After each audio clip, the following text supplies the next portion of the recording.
আসসালামু আলাইকুম প্রিয় শিক্ষার্থীবৃন্দ, আশা করি সবাই ভালো আছেন। আজকের এই ভিডিওতে আমি দুইটি বিষয় নিয়ে ডিসকাস করব এবং এই দুইটি বিষয় স্পিকিং টেস্টের ক্ষেত্রে অনেক বেশি গুরুত্বপূর্ণ।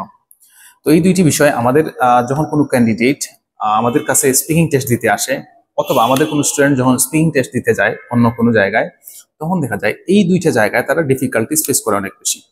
তো এই দুইটি বিষয়ের মধ্যে নাম্বার ওয়ান হচ্ছে, স্পিকিং টেস্টে যখন আমরা যাই তখন অনেক সময় কোয়েশ্চেন আমরা ধরতে পারি না।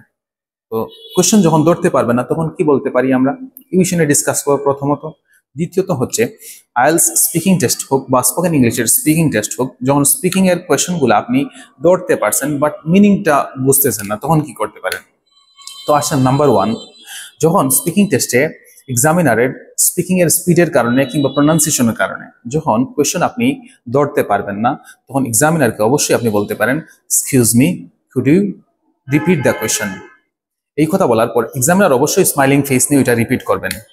আমরা অনেক সময় কি করি, আমরা মনে করি যে এক্সামিনারকে জিজ্ঞেস করবো কিনা না, এই একটা দ্বিধাদ্বন্দ্বের মধ্যে পড়ে যাই এবং অনেকেই ভুল করে আনসার দেওয়া শুরু করে ফেলি।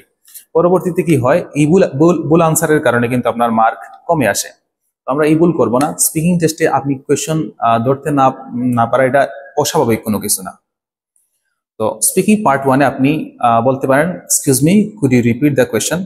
আবার দেখা গেল স্পিকিং পার্ট ওয়ানে অথবা স্পিকিং পার্ট টুতে অন্য কোনো কোয়েশ্চেন আপনি এরকম সেম ধরতে পারেন না, কি বলতে পারেন, I am sorry, I didn't quite catch you. যদি আপনার দুইটা ব্যবহার করার প্রয়োজন হয়, ভিন্ন সময় ভিন্নটা ইউজ করবেন। এবার আসেন স্পিকিং টেস্টের ক্ষেত্রে, আপনি যখন এক্সামিনার কোয়েশ্চেন সবগুলো বুঝতে পারছেন, শুধুমাত্র ওয়ার্ডের মিনিং জানেন না কিংবা অন্য কোনো কারণে আপনি এক্সামিনার কোয়েশ্চেন বোঝার পরেও আপনি মিনিং ধরতে পারতেছেন না বা মিনিং বুঝতেছেন না, তো এই ক্ষেত্রে আপনি বলতে পারেন কি, এই ক্ষেত্রে আপনি বলতে পারেন, excuse me, could you paraphrase the question. Could you paraphrase the question বলার পর এক্সামিনার ওই কোয়েশ্চনকে অন্যভাবে ঘুরিয়ে বলবেন। ফর এক্সাম্পল, এক্সামিনার আপনাকে জিজ্ঞেস করছে, what are the pros and cons of travelling. তো প্রস অ্যান্ড কনস এটার মিনিং কি আপনি জানেন না, কোয়েশ্চন ভালো করেই শুনছেন বাট মিনিং জানেন না। তো এই ক্ষেত্রে এই সেন্টেন্স ইউজ করার পর অবশ্যই এক্সামিনার ওটাকে সহজ করে বলতে পারেন যে, what are the advantages and disadvantages of travelling, এইরকম করে সহজ করে বলবেন। তো দেখা গেল আরেকটি কোয়েশ্চনে আপনি এরকম শুনছেন ভালো করে বাট মিনিং নিয়ে আসতে পারতেছেন না, তো এই ক্ষেত্রে বলতে পারেন যে, excuse me, could you ask me the question alternatively. তো এই কথা বলার পর অবশ্যই এক্সামিনার আপনাকে ওই কোয়েশ্চনটাকে আরো সহজ করে দিবে এবং কোয়েশ্চনের পুরোপুরিভাবে বোঝার পরে, কোয়েশ্চনের মিনিং পুরোপুরিভাবে বোঝার পরে আপনি বুঝে সুঝে আনসারগুলা দিলেন, এতে করে আপনার আনসার অ্যাপ্রোপ্রিয়েট হবে এবং এক্সামিনার স্যাটিসফাইড হয়ে আপনার ওইটার উপর ভালো মার্কিং করবে।